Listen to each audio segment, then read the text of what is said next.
Hi friends. మొన్న ఈ మధ్య నేను ఒక షాప్‌కి వెళ్ళి ఒక పాల ప్యాకెట్ ఇమ్మని చెప్పి రూ. 10 ఇచ్చాను ఫ్రెండ్స్. షాప్‌లో ఆమె నాకు పాల ప్యాకెట్ ఇచ్చింది ఫ్రెండ్స్. పాల ప్యాకెట్ చూసి, "అక్క ఇది ఎక్స్‌పైర్ అయిపోయింది. నిన్న డేట్ ఉంది. కొత్తది ఇమ్మని" చెప్పాను. "అలా ఎలా ఎక్స్‌పైర్ అయితది బాబు? మాకు ఇంకా స్టాక్ వచ్చింది నిన్నే" అని చెప్పింది. "లేదక్క ఇది చూడు డేటు నిన్నటిదుంది. ఈరోజు ఉండేది ఉంటే ఇవ్వండి లేకుంటే వద్దు" అని చెప్పాను. ఎలా ఎక్స్‌పైర్ అయితది ఇయ్యి అని చెప్పి పాల ప్యాకెట్ తీసుకుంది. తీసుకుంటే నిదానంగా చూయించి, "చూడక్క ఇందులో 21 ఫిబ్రవరి 25 అని ఉంది. అంటే ఈరోజు డేట్ 22 కదా! అది నిన్నటిదే. కాబట్టి ఈరోజు ఒకటి కొత్తది ఇవ్వండి" అని చెప్పాను. దానికి ఆమె చూసి, "లేదు బాబు నువ్వే కన్‌ఫ్యూజ్ అయినావు. 21 అనేది డేటు, ఫిబ్రవరి అనేది మంతు, 25 అనేది కూడా డేట్" అని చెప్పింది ఆ అక్క.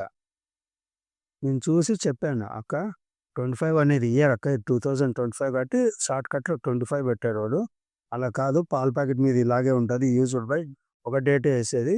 కాబట్టి అంత లోపలే వాడుకోవాలా 2 రోజులే అక్క ఉండేదంటే" "లేదు అలా కాదు" అనింది. సరేలే అని చెప్పి పెరుగు ప్యాకెట్ ఇక్క నీకు చూపిస్తా అని చెప్పి పెరుగు ప్యాకెట్ ఇప్పించుకుంది. పెరుగు ప్యాకెట్ మీద క్లియర్‌గా మెన్షన్ చేసింది ఫ్రమ్ టు ఎక్స్‌పైరీ అనేది. అందులో చూపించి, "చూడక్క ఇందులో 25, 25 ఉంది. అంటే ఇది ఇయర్ అక్క. ఇయర్‌కి మంత్ ఇది డేట్ కాదని" చెప్పి నేను సర్లే అక్క స్టాక్ లేదు గానీ నా డబ్బులు నాకు ఎనక్కి ఇచ్చేయి అని చెప్పి డబ్బులు ఎనక్కి ఇప్పించుకుంటా. ఆ అక్క ఎనక్కిస్తూ, "గొడవ చేసేకొచ్చినావా ఇక్కడికి నువ్వు? మాకేం వ్యాపారం జరిగిస్తావా జరిగినావా? అది ఇది" అని నా మీద రివర్స్ అయింది. రివర్స్ అయింది ఎప్పుడైనా పాల ప్యాకెట్ తీసుకుండేకొస్తే కదా మీకి. ఎవరు అడగలే నువ్వే కొత్తగా అడుగుతున్నావు అని నా మీద రివర్స్ ఫైర్ అయింది. అయితే నేను చెప్తే, "మీరు ఎక్స్‌పైరీ అయిపోయిన డేట్ అమ్ముతా అంటే తీసుకొని మేము ఆరోగ్యాలు చెడగొట్టుకోవాలక్క. నువ్వు చెప్పేది ఏం బాగుంది. ఎవరు అడగలేరు కదా అని నువ్వు ఇట్లే ఇస్తా అంటావా? అట్లా ఇయకూడదు" అని చెప్పి తీసేసుకొని నేను మళ్ళీ రిటర్న్ వచ్చి ఒక కొత్త పాల ప్యాకెట్ తీసుకుంటా. కానీ మనం చెప్పే విషయం ఏంటంటే, మనం బతుకుతున్నదే ఒక కల్తీ ప్రపంచంలో ఫ్రెండ్స్. మనం చూస్తున్న ప్రతీదీ కెమికలే. దానికి తోడు ఎక్స్‌పైర్ అయిన డేట్‌వి కూడా మనం కొనుక్కొని తెలియకోకుండా తాగితే మన ఆరోగ్యాలు ఎలా ఉంటాయి ఫ్రెండ్స్? చెడిపోవు. అంటే ఒకటే గుర్తుపెట్టుకోండి ఫ్రెండ్స్.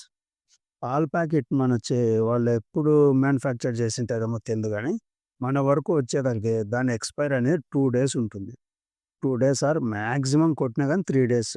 అంతకు మించి ఉండే ఛాన్స్ లేదు. కాబట్టి మీరు పాల ప్యాకెట్ తీసుకునేటప్పుడు ఆ డేట్ చెక్ చేయండి. అది బాటమ్‌లో ఉంటది. పాల ప్యాకెట్ ఇలా ఉంటది కదా! బాటమ్‌లో ఉంటుంది. బాటమ్‌లో ఇలా చూస్తే మనకు కనపడుతుంది. ఆ పాల ప్యాకెట్ చూసి కొనుక్కోండి. అది ఎక్స్‌పైర్డ్ అనేది తాగడం వల్ల మనకే చానా హెల్త్ అనేది దెబ్బతింటుంది. కాబట్టి ప్రతి ఒక్కటి చెక్ చేసి తీసుకోండి ఎక్స్‌పైరీ అనేది. మరి పెరుగు ప్యాకెట్‌కి 7-10 డేస్ ఉంటుంది. నెయ్యికి చెప్పాల్సిన పని లేదు. దాని ఎక్స్‌పైరీ చానా ఉంటుంది. పాడవదు. కానీ ఈ పెరుగుకి ఓన్లీ 7-10 డేస్. పాలకి 2 ఆర్ 3 డేస్ మాక్సిమం. పాల ప్యాకెట్ మీద మీరు ఎక్స్‌పైరీ చూసి తీసుకోండి ఫ్రెండ్స్. కుదిరితే మీ ఫ్రెండ్స్‌కి కూడా ఈ విషయం చెప్పండి. Thanks friends. మరి వీడియోలో మరీ కలుద్దాం.